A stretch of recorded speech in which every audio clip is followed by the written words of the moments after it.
नमस्कार दोस्तों, good afternoon. आज तो एक्चुअली मुझे वीडियो बनाने का मन नहीं था। आज जिस टॉपिक पे मैं वीडियो बनाने जा रहा हूँ इस पे तो मुझे मन नहीं था, बट एक्चुअली मैं अपना इमोशन को कंट्रोल नहीं कर पाया, क्योंकि ये एक्चुअली जब से हमारी मॉनसून सीजन स्टार्ट हुआ है हमारे देश में, तब से ये प्रॉब्लम स्टार्ट हो चुकी है। तो इससे आप जान सकते हैं कि मैं किस बात पे आज चर्चा करने वाला हूँ। एक्चुअली मैं आज जो है इंफ्रास्ट्रक्चर पे बात करने वाला हूँ। बात स्टार्ट होती है बिहार से, जहाँ पे आप लगातार 2 महीनों से आप समाचार में सुन रहे होंगे या आपको इन्फॉर्मेशन मिल रहा होगा कि वहाँ पे एक के बाद एक ब्रिज जो है कोलैप्स कर रहे हैं। लगभग 15 से 20 ब्रिज जो है लगातार कोलैप्स हो गया। उसके बाद बात आई हमारे एयरपोर्ट का।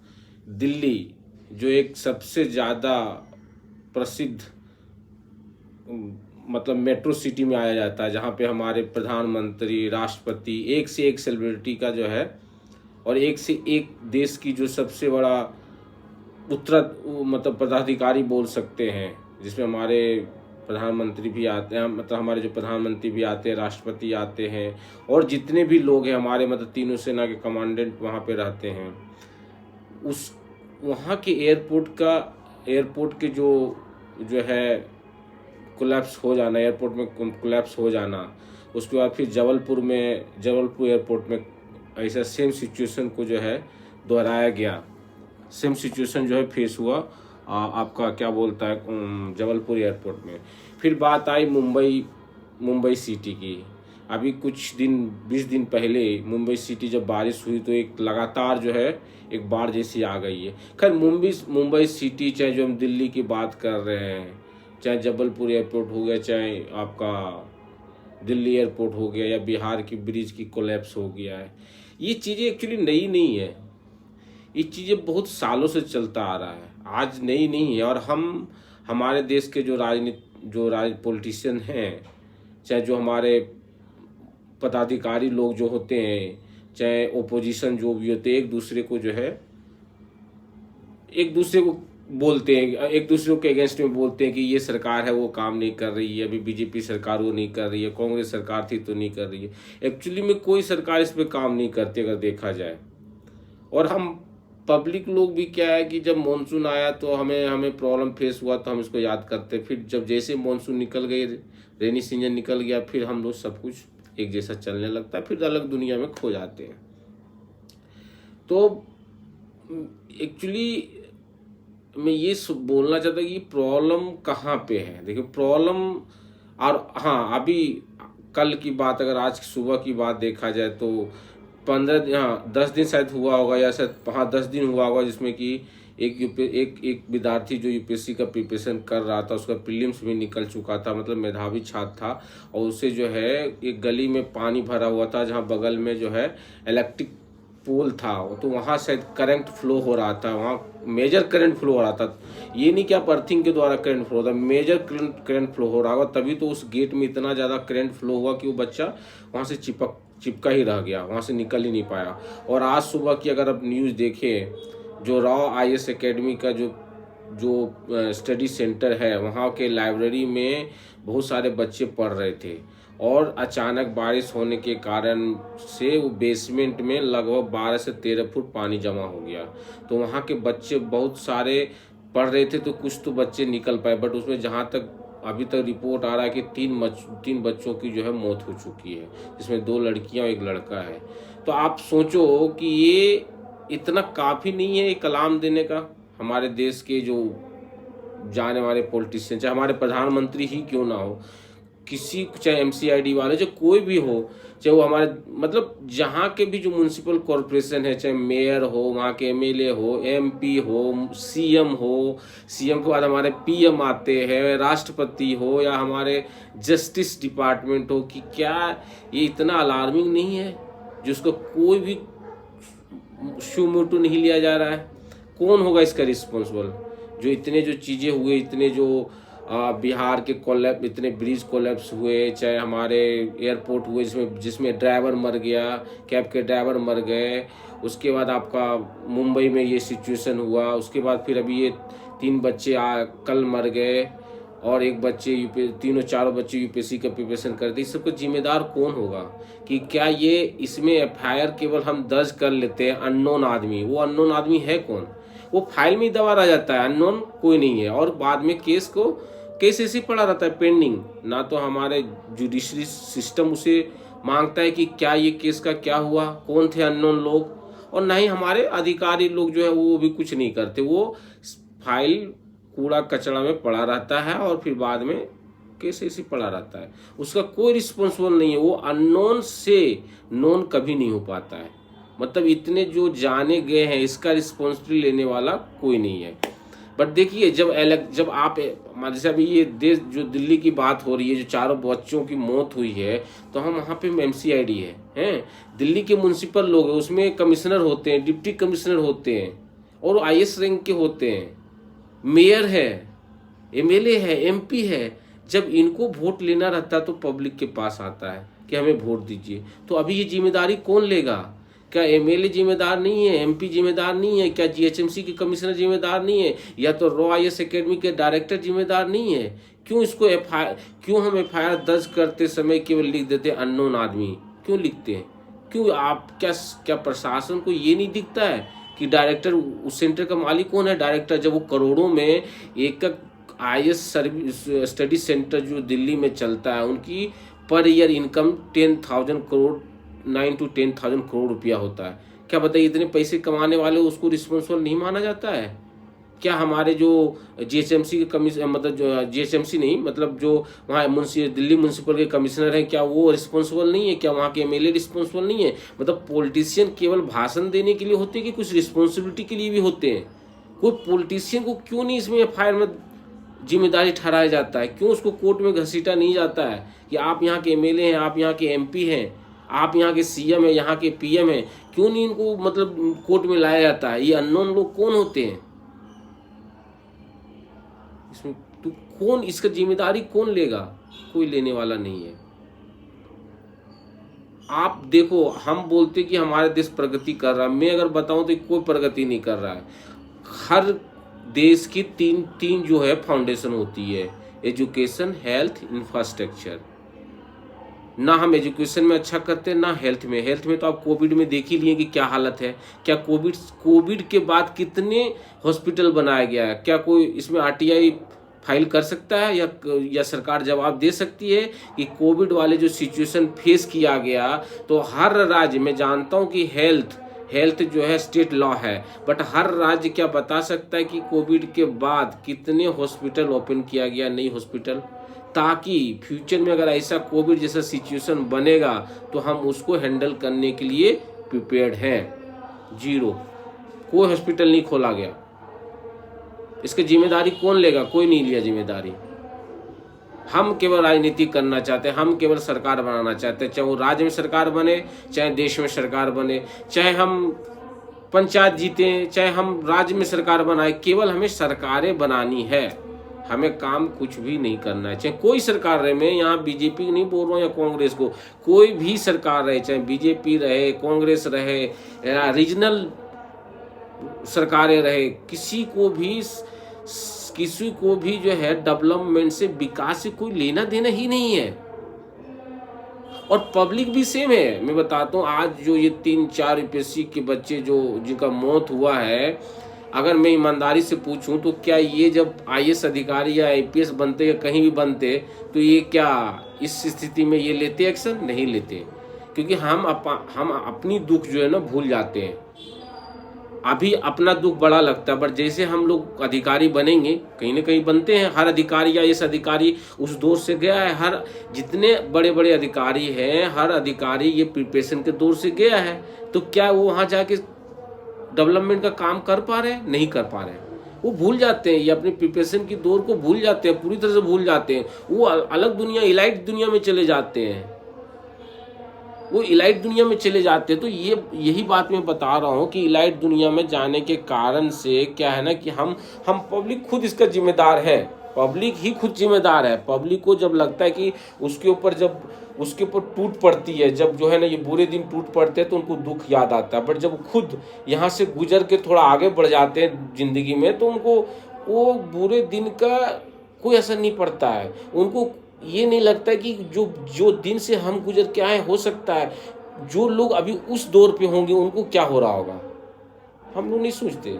तो इसमें केवल हमें मालूम है कि राजनेता चाहे पदाधिकारी हो तो भूल ही जाते हैं, बट पब्लिक भी भूल जाते हैं। पब्लिक भी बहुत स्वार्थी है। यही पब्लिक के बाद तो ये देश किससे बनता है, प्रधानमंत्री किससे बना है, प्रधानमंत्री कहाँ का है, आखिर है तो भारत का। उसमें भी सीएम से पहले कुछ तो होंगे, वो उनने भी इस दौर से गुजरा होगा, तो आज कैसे पीएम इस सब पे बात नहीं करते हैं। या तो अरविंद केजरीवाल, वो खुद रेवेन्यू ऑफिसर था, खुद आईआईटी गया हुआ, तो खुद इस दौर से गुजरा है, तो क्या भूल गया कि भैया कि ये नाले को साफ करवाना है, या जो चारों बच्चों को मौत हुआ कैसे, या भूल गया? नहीं, क्योंकि वहां जाने पे आप एक बार पदाधिकारी बन जाते हैं, एक बार अपना ले लेते हैं जो अपना पोजीशन है, एक बार आप सरकार बना लेते हैं, आप बेसिक नेसेसिटी को भूल जाते हैं। आप जो है केवल सोचते हैं कि दिल्ली में सरकार बना लिए, अब अमृतसर में बनाना, अब पंजाब में बनाना है, और यूपी में बनाना है, और फिर प्रधानमंत्री बनना है। प्रधानमंत्री के बाद जो देखा जाएगा, मतलब हर कोई अपने रेस में चल पड़ता है। कोई भी वहाँ जाने के बाद कोई पीछे मुड़ के नहीं देखता है कि क्या हमने जो बातें सोचा था, या तो हमने जिस दौर से गुजरा, क्या उसको हम फिर से वो देखें कि क्या सिचुएशन उसका, क्या उस पर रियल में काम किया जा रहा है, कोई नहीं करते। या मैं एक बात बताऊँ, जो आज 4 विद्यार्थी का मौत हुआ है, 3 विद्यार्थी, क्या जो पेरेंट्स वहाँ गए थे एडमिशन दिलाने, क्या उनने वहाँ का जो एडमिनिस्ट्रेशन है रॉ आईएएस एकेडमी, उनसे बात किया था कि जो आप लाइब्रेरी बेसमेंट में दे रहे हैं या कुछ नहीं? उनको करना है क्या? उनको भी तो एक रेस लगाए ना कि हमारा बेटा बेटी आईएएस आईपीएस कब बन जाए, और कब 5 करोड़ महीना कमाना शुरू कर दे, 10 करोड़ महीना कमाना शुरू कर दे, फिर हम गुड़गांव में मस्त 20 एकड़ जमीन खरीदेंगे, और फिर हम अलग, सब पूरी लोग रेस में लगी हुई है। जो हम ये आईएएस आईपीएस जितना भी पदाधिकारी है, चाहे एक दरोगा ही क्यों ना हो, वो जब दरोगा का प्रिपरेशन करता है तब बोलता है सरकार हमारे लिए सीट नहीं दे रहा। क्या वो दरोगा जब वो दरोगा बन जाता है तो ईमानदारी से काम करता है? नहीं करता है, तो वो भी पैसा कमाने के रेस में डूब पड़ते हैं। तो जब हम ये बोलते हैं ना कि सरकारें काम नहीं कर रहा है, और ये मीडिया वाला, मीडिया क्या है, उनको तो न्यूज़ लेना है, वो चाहे अपोजिशन दे या दे, उनको मीडिया बस हो गया, फिर वो भी भूल जाते हैं कि हाँ ये कुछ भी हुआ था। आप कभी देखें मीडिया वालों को, जो आज जो बात किया वो 10 दिन के बाद बात करेगा? नहीं करेगा, क्योंकि सब लोग रेस में लगे हुए हैं। उनको न्यूज़ निकालना है, नया नया न्यूज़ निकालना है, उसको फॉलो अप नहीं करना है। यही सिचुएशन पूरी देश में चल रहा है। तो हम पीएम राजनेताओं को, चाहे मतलब म्युनिसिपल कमिश्नर को, चाहे एमएलए हो, किसको दोष ठहराएं? दोषी तो हम भी हैं। आखिर ये देश लोगों से बना है। ये जो वहाँ के जाके एमएलए एमपी बने, वो भी तो लोग ही थे। कैसे भूल जाते हैं? क्यों भूल जाते हैं? क्योंकि उनको आगे चलना है। अब यहाँ से निकल चुके हैं, तो अब जो यहाँ के लोग हैं उनको ये सब काम करना पड़ेगा। कल वहाँ के जो लोग विद्यार्थी, जो विद्यार्थी उस लाइब्रेरी में पढ़ रहे थे, कल वहाँ से कोई आईएएस बनेंगे तो क्या एक्शन लेंगे? क्या ये सब चीज़ों को देखेंगे? नहीं देखेंगे, बिल्कुल नहीं देखेंगे। और हमारे देश में तो इंफ्रास्ट्रक्चर का कोई इम्पोर्टेंस ही नहीं है। हम लोग क्या करते हैं, आज बना दिए फिर आगे चलो, पीछे लौट के नहीं देखते हैं। जबकि कोई भी देश की डेवलपमेंट इंफ्रास्ट्रक्चर से ही होता है। इंफ्रास्ट्रक्चर अगर नहीं है तो कुछ भी नहीं है। हम स्मार्ट सिटी की बात किए, कहाँ गए स्मार्ट सिटी? हमारे प्रधानमंत्री स्मार्ट सिटी की बात करते थे, कितने स्मार्ट सिटी बना? और कौन सी सिटी जहाँ पे हमें बता दो, जहाँ की जो है म्यूनसिपल, जो वहाँ म्यूनसिपल कॉरपोरेशन है, वहाँ का ड्रेनेज, सीवेज, हर चीज़ जो है एक नियम के अनुसार चल रहा है। बताओ कहाँ का प्रॉपर ड्रेनेज सिस्टम है? कहाँ गया स्मार्ट सिटी? स्मार्ट सिटी हमारे देश में केवल राजनेता कीवर्ड निकालते हैं, कीवर्ड, जैसे हमारा आर्टिफिशियल इंटेलिजेंस है जो कीवर्ड से काम करते हैं, उसी तरह हमारे राजनेता पदाधिकारी केवल कीवर्ड ढूंढते हैं। स्मार्ट सिटी की फाउंडेशन भी कोई काम नहीं हुआ, बट हम स्मार्ट सिटी दे दिए, और हमने दूसरा इलेक्शन 2019 का इलेक्शन जीत लिया। अब 2019 के बाद 2023 जीतने के लिए हमने क्या किया? 2024 जीतने के लिए हमने अलग कीवर्ड लेके आया। फिर 2024 का जब ड्यूरेशन ओवर हो जाता, हम अलग कीवर्ड लेके आएंगे, और ये पिछले वाले भूलते जाएंगे, और हम अलग अलग कीवर्ड लेके अपना इलेक्शन जीतते जाएंगे। यही तो हमारा देश का खेल है, यही तो हम लोग करते हैं। तो फिर हम कैसे आशा रखते हैं कि जो हमारे देश का इंफ्रास्ट्रक्चर सुधर जाए, हेल्थ सुधर जाए, एजुकेशन सुधरे, और चाहे जितनी इंफ्रास्ट्रक्चर। आप एक बात बताता हूँ, गडकरी जी को जो है ना लोग कहते हैं, बहुत प्रशंसा करते हैं कि बहुत अच्छे मंत्री है। मैं खुद बताता हूँ, मैं NH-44 पे बहुत फ्रीक्वेंट ट्रेवल किया हूँ। मैं हैदराबाद में रहता हूँ, यहाँ से आप जाओ आदिलाबाद तक ठीक रोड मिलेगा। जैसे आप महाराष्ट्र में जाओगे, टोल देते हैं, कम से कम मिनिमम जो है हर टोल का 120-125 रुपया है, और सबसे ज़्यादा टोल जो है ना महाराष्ट्र वाले लेते हैं। बट वहाँ का रोड कंडीशन देखो, वो NH-44 है, मतलब इंडिया के सबसे लार्जेस्ट हाईवे है, कन्याकुमारी, श्रीनगर टू कन्याकुमारी। बट वहाँ का कंडीशन देखोगे ना बारिश में, तो आप अपना सिर पकड़ के बैठ जाओगे। क्या गडकरी साहब यही देखते हैं? बोलते कि 60 किलोमीटर से पहले, 60, जब तक 60 किलोमीटर आप कंप्लीट नहीं किए तब तक टोल नहीं आना चाहिए। मैं खुद गया हूँ, मैं यहाँ से बिहार गया हूँ, 2 से 3 बार गया हूँ।